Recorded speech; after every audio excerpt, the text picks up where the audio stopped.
Selamat pagi semuanya, perkenalkan nama saya Yuda Uliuhan, NIM 1541993 akan memaparkan terkait perancangan resort berkelanjutan di Desa Wisata Karangsalam dengan bahasan dari latar belakang sampai dengan keluaran.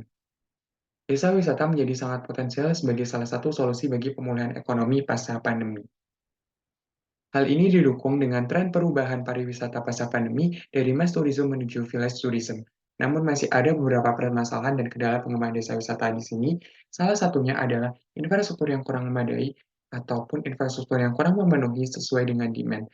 Dan ini hal terjadi di kawasan desa wisata Karangsalam Banyumas yang memang peruntukannya sebagai kawasan pariwisata dan masuk menjadi desa wisata maju dengan daya tarik utama berupa alam pegunungan ataupun persawahan, tetapi di sini masih fasilitas akomodasinya belum memenuhi. Padahal ada tren positif jumlah pengunjung sejak akhir tahun 2021 dan ini terus meningkat hingga saat ini.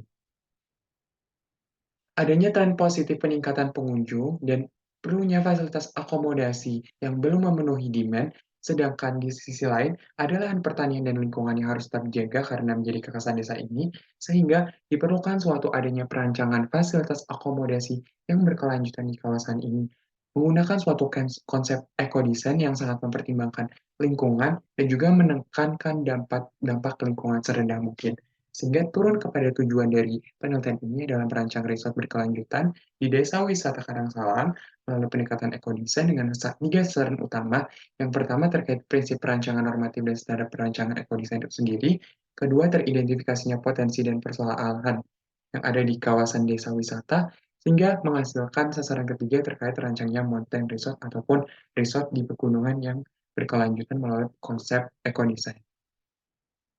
Dengan metode penelitian berupa metode penelitian sekunder ataupun primer, untuk menjawab beberapa sasaran yang ada, di mana sasaran yang pertama akan terjawab menggunakan pengolahan data sekunder berupa dokumen rencana tata ruang ataupun dokumen lain untuk perencanaan riset berkelanjutan, standar pengembangan fasilitas akomodasi, dan juga untuk presiden beberapa pengembangan riset berkelanjutan yang akan dianalisis menggunakan analisis deskripsi kualitatif.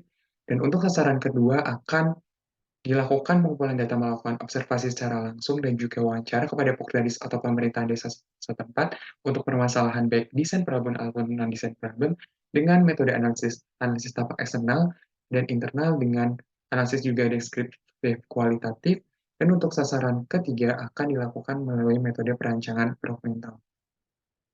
Dan untuk tinjauan pustaka yang pertama terkait elemen perancangan kota menurut Sirvani ada 8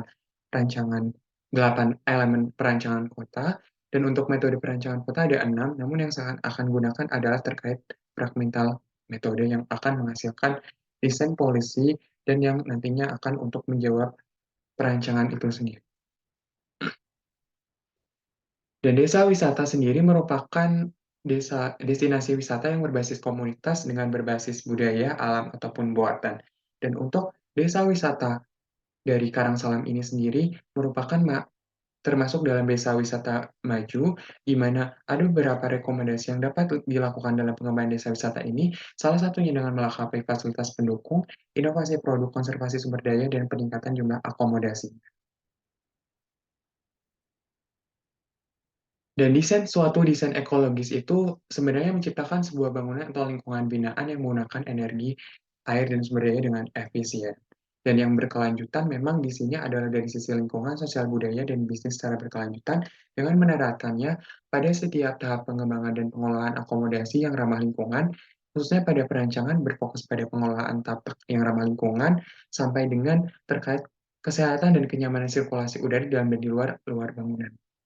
Sehingga menghasilkan dari hasil kajian yang telah saya lakukan, sehingga terdapat kerangka pemikiran dari latar belakang terkait penurunan jumlah dan pengunjung dan perlunya adanya pengembangan fasilitas akomodasi, kemudian turun kepada tujuan penelitian terkait merancang resort berkelanjutan, dan analisis berupa tujuan normatif, dilakukan analisis deskripsi kualitatif beberapa sumber literatur, dan tujuan empirik kawasan desa wisata melakukan analisis secara observasi secara langsung.